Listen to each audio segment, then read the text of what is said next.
ભાવનગર જિલ્લાના માણસા શહેરમાં છેલ્લા 56 વર્ષથી પરંપરાગત રીતે અવિરતપણે નીકળતી ભગવાન શ્રી જગન્નાથજીની ભવ્ય રથયાત્રા માત્ર ધાર્મિક પરંપરા જ નહીં, પરંતુ શહેરની સાંસ્કૃતિક ઓળખ અને અખંડ સામાજિક એકતાનું પ્રતીક બની ગઈ છે. દર વર્ષે અષાઢી બીજના પાવન અવસરે હજારો શ્રદ્ધાળુઓ પ્રભુના દર્શન કરવા ઉમટી પડે છે. વિવિધ સમાજો, વડીલો, યુવાનો અને સેવાભાવી સંસ્થાઓના પરસ્પર સહયોગથી આયોજિત રથયાત્રા કીર્તન, ઢોલ, નગારા અને વિવિધ કલાત્મક ધાર્મિક ઝાંખીઓ આકર્ષણનું કેન્દ્ર બને છે. સમય સાથે બદલાતા આધુનિક આયોજન અને ચુસ્ત સુવ્યવસ્થા વચ્ચે માણસના મુખ્ય માર્ગો પર નીકળતી આ રથયાત્રા સમગ્ર પંથકને ભક્તિ અને ઉત્સાહના રંગે રંગી દે છે.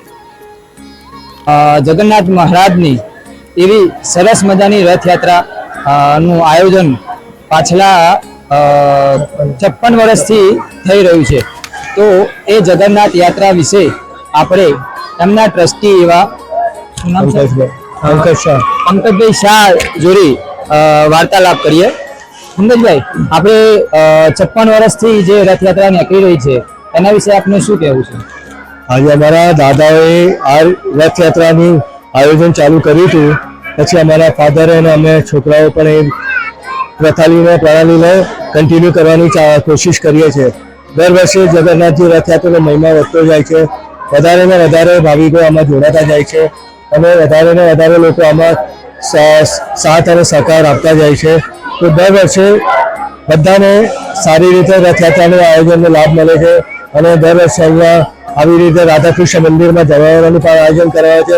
લગભગ 1200 થી 1500 લોકો દર વખતે જમણવારનો પણ લાભ લે છે અને બધા શાંતિપૂર્વક રથયાત્રામાં આનંદિત થઈને એકદમ સારી રીતે રથયાત્રાની શરૂઆતથી લઈને અંત સુધી આપણે સહભાગી થઈને રથયાત્રાને સફળ બનાવે છે.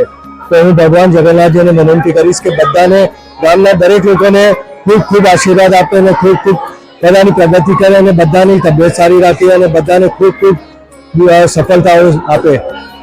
એ જ હું ભગવાનને વિનંતી કરીશ અને અમારા પરિવારજનોને દર વખતે ભગવાન વધારે ને વધારે સારી શક્તિ આપે કે અમે આ મહિમાને સારી રીતે જાળવી શકીએ. એમના મોટા ભાઈ જયેશભાઈ શાહ પણ ટ્રસ્ટી તરીકે રહેલા છે, તો એમનું પણ 2 વાક્ય સાંભળીએ. જય જગન્નાથ. જય જગન્નાથ. જય. માનસામાં જે રથયાત્રાનું આયોજન થઈ રહ્યું છે એ સરસ મજાનું થઈ રહ્યું છે.